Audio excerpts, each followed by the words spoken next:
Este domingo se celebran en Ecuador elecciones presidenciales, elecciones cruciales, no solamente para el país, que evidentemente la mayor importancia, el mayor impacto será para allá, sino para la región. Y es que estamos viendo algunas tendencias y algunas señales, unos foquitos por ahí amarillos que se prenden, unos focos rojos que se prenden. Vamos a hablar sobre esta dinámica. Eh, y es que el gobierno del actual presidente Lenín Moreno, quien ha sido un fracaso total, absoluto, en cuestiones económicas, en cuestiones de eh, protección a sus ciudadanos, de garantizar libertades, de garantizar derechos. Recordemos que en Ecuador vimos probablemente las imágenes más trágicas en toda América Latina, y eso que no han faltado imágenes trágicas, pero lo de Ecuador, lo de Quito, en realidad fue de miedo, cabrón. Fue de una distopía completa, y eso solamente se entiende por el abandono institucional y deliberado de Lenín Moreno hacia su población, el desdén absoluto con el que ha manejado toda esta situación. Pero bueno, las elecciones como tal. Hay varios candidatos, pero nos vamos a centrar en los dos principales. Andrés Arauz, puntero eh, de corriente correísta.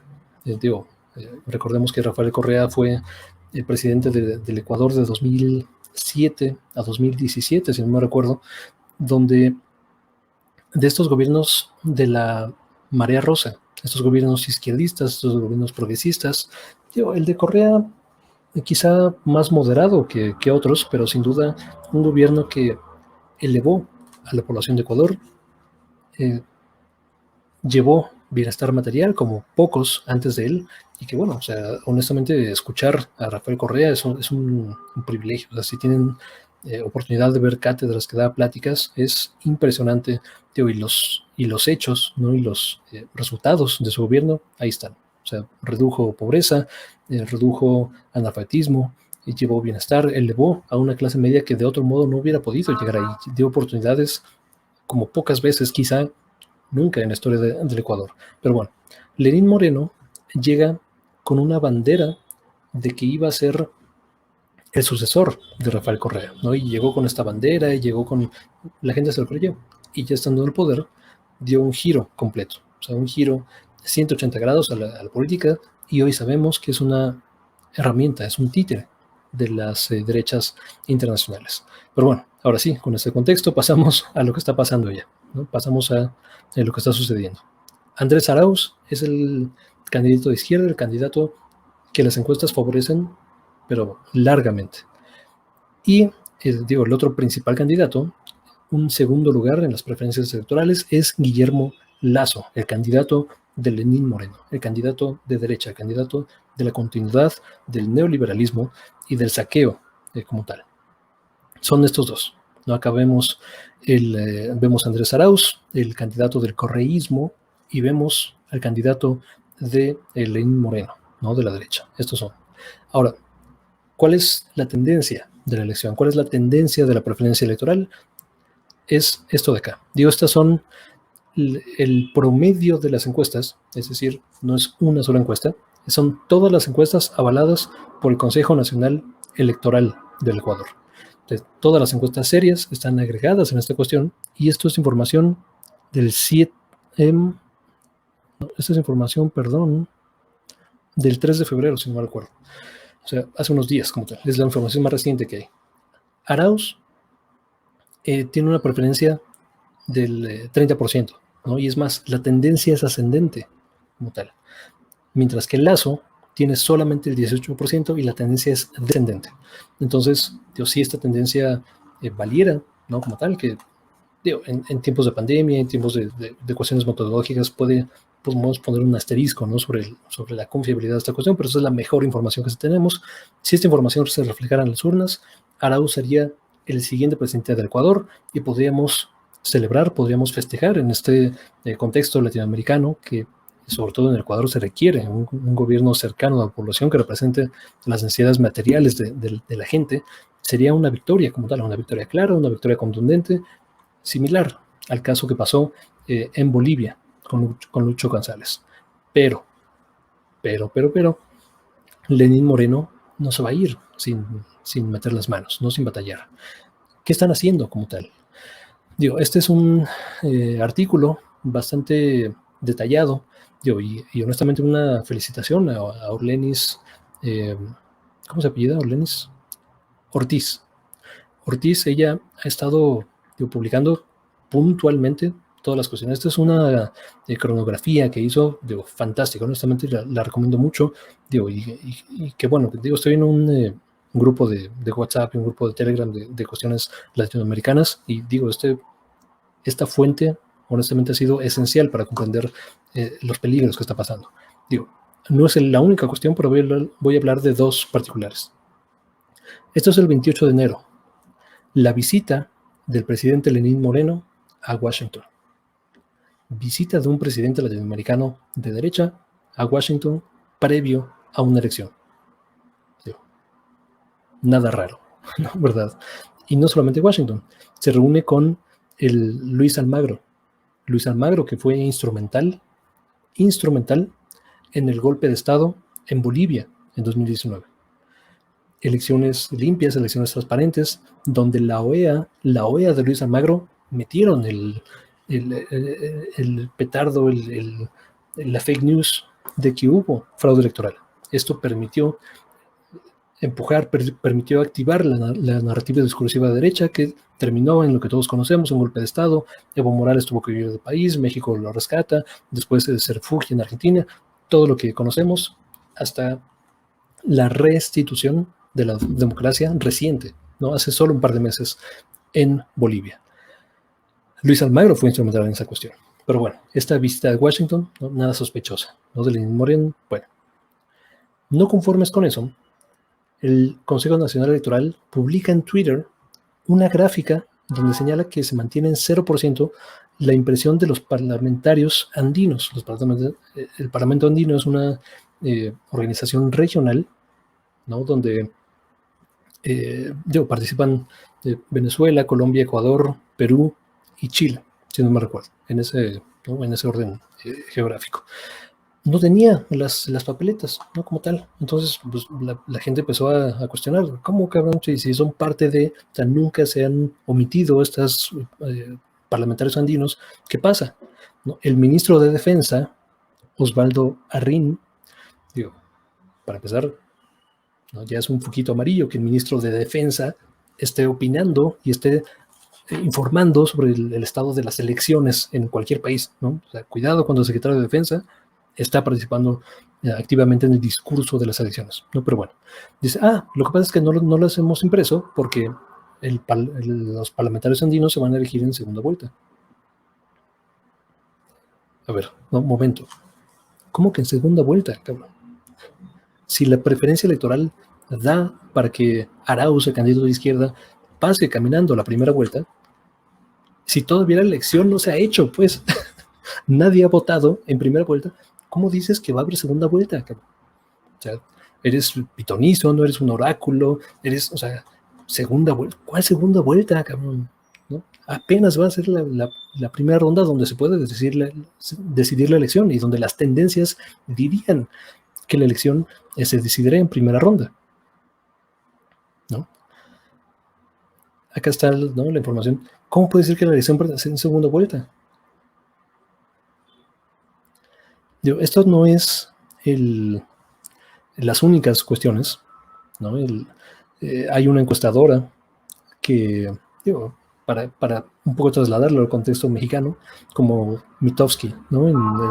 En cuentas Mitofsky en 2012, donde todas las encuestas daban por un lado, pero había una sola, ¿no?, que daba la victoria a Enrique Peña Nieto en esta contienda ecuatoriana. Solamente hay una, ¿no?, encuestadora, digo, que para sorpresa de nadie está financiada por los Estados Unidos, que ha tenido contratos directos con Lazo, el candidato de derecha, con Guillermo Lazo, y le daba la preferencia electoral. No es la única que le daba la preferencia electoral hasta las últimas semanas, donde, digo, la ventaja de Arauz es tan abrumadora que tuvo que darle una ligera ventaja, ¿no?, en sus encuestas, pero, o sea, empate técnico, dicen estos cabrones. Bueno, este artículo de La Jornada, también una un reconocimiento a Katu Arconada, soy malo para las nombres, discúlpenme, de la jornada, que ha estado siguiendo puntualmente estas acciones, ¿no? Recomiendo bastante este artículo, lo voy a dejar en la descripción, digo, tanto el de Orlenis como el de Katu. Yo no había conocido otro Katu, discúlpenme. Pero bueno, cuidado, mucho cuidado en Ecuador. Yo también, otra de las cuestiones que hay que tomar es la supresión del voto extranjero. Los esfuerzos activos del gobierno actual por suspender o reprimir el voto de ecuatorianos en el extranjero. Tanto en Venezuela como en Washington, como en Colombia, hay decenas, hay centenas, hay miles de personas que se han quedado en redes sociales, que el sistema es lento, que no pueden votar, que no se pueden inscribir, tal. Han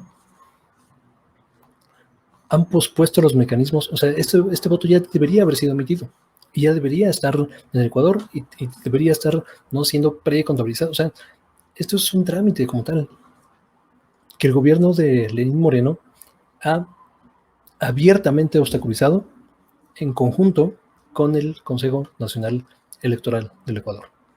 Digo, y esto más la normal, ¿no? Que ya no se hace cotidiana en Latinoamérica, las campañas de desprestigio, de mentiras, de calumnias en contra del candidato de izquierda. Medios de comunicación nacionales e internacionales. O sea, si tú buscas hoy elecciones en Ecuador y ves los artículos del país, ¿no? En España, del Clarín, de Argentina, de medios no tradicionales, institucionales, corporativos, y que están siempre muy alineados con los intereses, ¿no? Empresariales, con los intereses de Washington. Tú vas a leer en esos portales, ¿no? Pues, elección reñidísima, ¿no? Está para quien sea, no se sabe quién puede ganar, no puede ganar tanto Lazo como puede ganar. Es más, hay algunos periódicos que ponen favorito a Lazo, cabrón, al candidato de derecha, que de nuevo, o sea, vamos a ver las encuestas. Esta es la última información de las encuestas. O sea, tiene una desventaja que en cualquier elección, o sea, sería un hecho. Cualquier periódico que viera la realidad objetiva y vea esta encuesta, ¿no? 30% a favor de Arauz con una tendencia ascendente, ¿no? Y Lazo con 18% con una tendencia descendente, cualquier persona diría, pues esta elección ya está caminando, ¿no? O sea, va por un sentido. Y es lo que estamos reportando aquí. Pero no, ¿no? En el país, ¿no? Y esto, creo que también Orlenis tiene un recuento acá, ¿no? Unas elecciones marcadas por la indecisión y una probable segunda vuelta. Esto es el país. Esto es ABC. Esto es la Gaceta de la Biosfera, ¿no? News. El Clarín. Bueno, las mentiras, ¿no? De compra de votos. O sea, esto ya lo sabemos, ¿no? Lo conocemos de sobra en México. Lo conocemos de sobra en Bolivia. Lo conocemos de sobra en Venezuela. ¿No? Lo conocemos de sobra, pues, en toda Latinoamérica. O sea, esto es muy, muy serio, porque de nuevo, digo, la elección de Ecuador es emblemática porque estamos viendo la repetición de un sistema, ¿no? Operativo, un sistema operacional que refuerza los intereses corporativos en contra de la voluntad del pueblo. Digo, y con este tipo de noticias, más allá de destacar la importancia para el Ecuador, que de nuevo ha sido golpeada por el COVID como pocas naciones, no solo en Latinoamérica, sino en el mundo, y eso por la inacción o por las acciones contrarias al bienestar social de su propio gobierno. Un gobierno contrario a las necesidades materiales, completamente lejano, ¿no? Cerca de las corporaciones y lejos del pueblo. Eso es Lenín Moreno. Tiene que haber una vigilancia ciudadana muy activa, muy profunda. Digo, y aquí vamos a estar atentos a todo lo que surge en Ecuador, porque eso es emblemático de problemas sistémicos que hay en toda la región, ¿no? Nosotros desde acá, desde México, le enviamos un abrazo a todas las personas allá, digo, llegar puntual, ¿no? Y la información que nos han pasado a través de esta red solidaria, ¿no? de comunicadores y comunicadoras en América Latina. Pues bueno, hasta acá dejamos esta noticia. Yo esperamos que las elecciones se lleven a cabo de forma ordenada, no de forma solidaria. El factor de COVID-19 sigue siendo, ¿no? de las principales preocupaciones, no nada más en Ecuador, sino en todo el mundo. Hay proselitismo a través de esta tragedia, de campañas de desprestigio. La gente tendrá que dar un ejemplo, como lo hicieron en Bolivia, ahora en Ecuador, ¿no? El pueblo tendrá que vigilar las casillas, el pueblo tendrá que hacer valer su voz, su voto. Que si la lógica siguiera, ¿no? Que si las tendencias continuaran, Arauz tendría que ser el próximo presidente del Ecuador. Pues bueno, hasta acá dejamos esta cuestión. Muchas gracias por ver, por compartir, por suscribirse y nos vemos hasta la próxima.